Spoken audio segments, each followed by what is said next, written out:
मागील 9-10 वर्षामध्ये आम्ही जे या शहरासाठी केलेली विकास कामे आहेत ते घेऊन या निवडणुकीत आम्ही जनतेसमोर या मैदानात उतरलेलो आहोत। निश्चित स्वरूपामध्ये येणाऱ्या काळामध्ये या मानवत शहरासाठी व्यापारी संकुल असेल, क्रीडा संकुल असेल, इथल्या मूलभूत सुविधा असतील, ज्या वस्तीमध्ये, ज्या नवीन वस्तीमध्ये रोड, नाली, पथदिवे, तुमचे पाणी पुरवठ्याची पाईपलाईन असेल, असे मूलभूत सुविधा या लोकांना पुरवण्यासाठी आणि या शहराचा सर्वांगीण विकास करण्यासाठी, या शहराचा व्यापार वाढवण्यासाठी निश्चित स्वरूपामध्ये इथे एक मोठंसं असं व्यापारी संकुल आणि या शहराला ग्रामीण भागातून सर्व काही दळणवळणासाठी जे रस्ते आहेत, आपल्या पाथरी मतदारसंघाचे आमदार राजेदादा विटेकर यांच्या माध्यमातून सर्व रस्ते प्रस्तावित केलेले आहेत।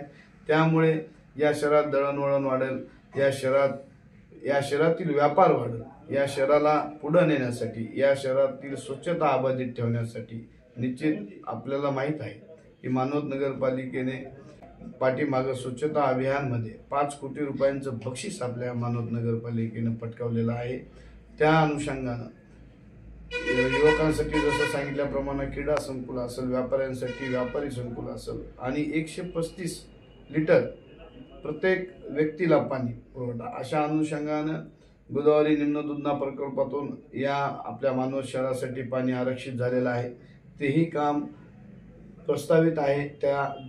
त्यासोबत अंडरग्राउंड ड्रेनेज सिस्टीम म्हणजे भूमिगत गटार सिस्टीम, ह्या दोन्ही कामाचं तांत्रिक मान्यता झालेली। येणाऱ्या काळामध्ये हे दोन्ही कामं होतील म्हणजे मानवत शहराचा इथून पुढं 2047 पर्यंत या जनतेचा पाणी प्रश्न संपूर्णपणे मिटणार आहे। पाणी प्रश्न मुळात नाहीच आहे आपल्या या शहरात। आम्ही स्वच्छ व मुबलक पाणी शहरातील जनतेला देतोय, परंतु काही भागामध्ये कमी जास्त दाबामुळे, नवीन वस्त्या झाल्यामुळे कुठे पाणी कमी जास्त जातं। त्या अनुषंगाने ही पाणी पुरवठा योजना आम्ही राबवलेली आहे। येणाऱ्या काळात निश्चित स्वरूपामध्ये या शहराला पाण्याचा प्रश्न ज्या काही भागात, ज्या थोड्या भागामध्ये आहे तोही संपूर्णपणे मिटवणार आहे। या शहराचा व्यापार वाढवणार आहेत। या शहरातील वृद्धांसाठी, युवकांसाठी सांगितल्याप्रमाणे क्रीडा संकुलचं काम असेल आणि मूलभूत सुविधा तर सर्व हे आमचं कर्तव्यच आहे। तसं आपण पाहिले मागील काळामध्ये या शहराची किती दुरावस्था होती। प्रत्येक कॉलनीमध्ये, प्रत्येक एरियामध्ये आता चांगल्या प्रकारचे रस्ते, नाल्या झालेले आहेत, पथदिवे झालेले आहेत। स्वच्छता मानवत शहराची एकदम नंबर 1 ला आहे।